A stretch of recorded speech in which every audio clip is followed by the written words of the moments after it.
Hello, beautiful people. I know many of you have heard of starch, and many of you like eating starch, but you actually do not know how to make it.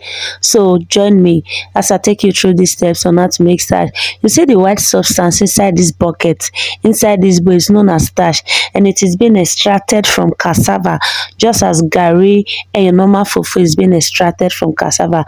So, first of all, you mix your starch in a bowl. You use water to mix it, normal water, not warm water, not ice water.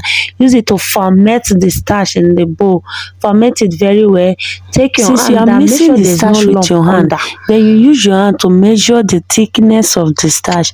If the starch is very thick, that is to say it will be strong, then you add one more water to it when fermenting it. You add as many water as you can to make sure the starch is not too thick, neither is too light for you to make.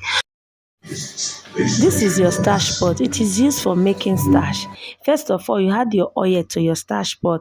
After which, you allow the oil to go around the pot to avoid the starch from sticking to the pot. Then you add your already fermented starch to the starch pot.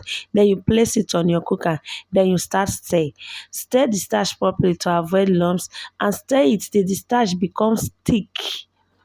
Yes, thick just like this. This is the second stage of the starch. Then you continue to stir the starch again. Keep on stirring the starch until you see that yellowish color coming out from the starch. Yes. Then you continue to stir and you discover that the starch is becoming thick. Feel free to remove any lump you see on your starch. Continue to stir the starch until you see the starch becoming thick and well cooked.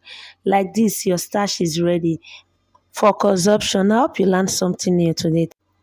And this is your starch. It is ready for consumption. I like eating starch with owo soup or with banga soup.